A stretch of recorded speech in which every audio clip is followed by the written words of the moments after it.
C'est essayer de me saisir de tout le potentiel poétique, la force suggestive des lieux ou des événements, et de la révéler, de l'exacerber, si vous voulez. Vous voyez, je prends des lieux et je prends la réalité dans sa complexité, c'est-à-dire que je choisis un lieu, j'essaie de l'appréhender complètement, de le comprendre plastiquement, c'est-à-dire je vais le voir la nuit, le jour, j'essaie de comprendre l'espace, la texture des murs, comment la lumière vient fonctionner à l'intérieur, vous voyez, le saisir en peintre ou en sculpteur vraiment qui va sur le motif, mais simultanément les lieux, c'est pas simplement ce qu'on voit, quoi. Les lieux, c'est leur histoire, c'est leur mémoire enfouie. Et donc, pendant que j'essaie d'appréhender, de saisir tout ce qui se voit, j'essaie simultanément d'appréhender, de comprendre tout ce qui se voit pas. Je fais un dessin pour un seul lieu. Pour un seul lieu. Alors là, je colle le dessin original. Voilà, je colle le dessin original. Tout mon travail de Naples commence sur un mur rouge, derrière la chapelle San Severo, sur un mur rouge, c'est le beau rouge qu'il y a dans les maisons de Pompéi. Vous voyez, la Villa des Mystères. Vous avez reçu Paul Veyne il n'y a pas longtemps. Il a écrit sur la Villa des Mystères un texte magnifique. Voilà, je prends un mur rouge comme ça, extraordinaire. Ce rouge, c'est non seulement du rouge, mais c'est des siècles. C'est référence à Pompéi, à la ville ensevelie, tout ça. Et là, j'ai collé une image. C'est une citation du David et Goliath de Caravage. Et on sait que Caravage s'est représenté lui-même à la tête tranchée.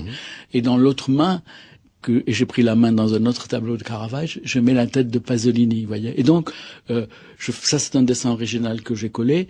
Et en somme, je mets tout mon travail de Naples sous le parrainage, en quelque sorte, de Caravage et de Pasolini, quoi. Vous voyez. Donc là, quand c'est ce cas, je n'ai pas fait de sérigraphie, j'ai collé le dessin original. Les images que j'ai collées à Naples sur ce thème de la mort. J'ai dessiné un type qui portait un autre sur son dos. C'était une référence aux grandes pestes du XVIIe siècle. Et donc, il y avait la main du type qui était porté, qui était sur le sol. J'ai collé, là, c'était des sérigraphies. J'en ai collé une cinquantaine. Je les ai toutes collées dans des rues dont le sol était fait avec la lave du Vésuve. Vous voyez, de grosses dalles noires qui doivent faire 80 cm par 50. Des grosses dalles noires qui sont là depuis des siècles sous le sol. Et je savais donc que quand les gens verraient mon dessin, verraient cette main fragile qui est imprimée sur un papier fragile, qui vient poser sur des dalles qui sont là depuis des siècles. Plastiquement, elles sont très fortes, plastiquement, comme une sculpture.